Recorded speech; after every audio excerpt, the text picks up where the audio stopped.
ଦେଶରେ ବନ୍ୟା ପ୍ରଭାବିତ ବ୍ୟକ୍ତିବିଶେଷଙ୍କୁ ବାସନକୁସନ ଓ ବସ୍ତ୍ର ନିମନ୍ତେ ମଧ୍ୟ ଇଏ ବାସନକୁସନ କେତେବେଳେ କୋଉଠି ବନ୍ୟାରେ ହଜି ଯାଇଥିବ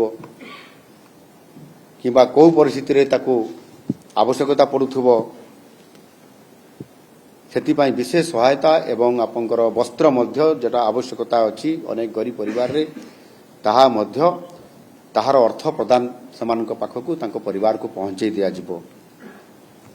ବନ୍ୟା କ୍ଷତିଗ୍ରସ୍ତ ଅଞ୍ଚଳରେ ପୂର୍ବ ସ୍ଥିତିକୁ ଫେରାଇ ଆଣିବା ପାଇଁ ଆମ ସରକାର ଅର୍ଥାତ୍ ଲୋକଙ୍କର ସରକାର ବଦ୍ଧପରିକର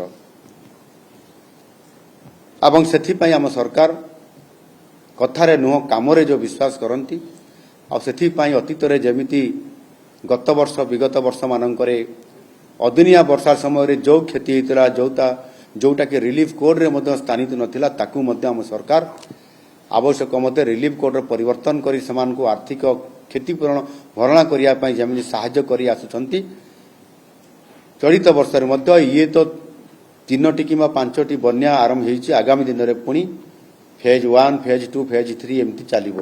ପୁଣି ସାଇକ୍ଲୋନ୍ ଆସିବାର ମଧ୍ୟ ନିଶ୍ଚିତ ଭାବରେ ଅକ୍ଟୋବର ମାସରେ ଯେଉଁ ପ୍ରତିବର୍ଷ ଆସେ ତାକୁ ମଧ୍ୟ ହିସାବକୁ ନିଆଯାଇପାରିବ। ସେ ଦୃଷ୍ଟିକୋଣରୁ ସମସ୍ତ ପ୍ରକାରର ପ୍ରସ୍ତୁତି ଆଜିରୁ ଆମକୁ ହେବା ପାଇଁ ପଡୁଛି। ଅର୍ଥ ଏ ଦିଗରେ କେବେ ବି ପ୍ରତିବନ୍ଧକ ହେବ ନାହିଁ। ଏହି 1000 କୋଟି ଟଙ୍କାର ପ୍ୟାକେଜ ଇଏ ପ୍ରାରମ୍ଭିକ ଆକଳନ ଅନୁଯାୟୀ ଘୋଷଣା କରାଯାଇଛି।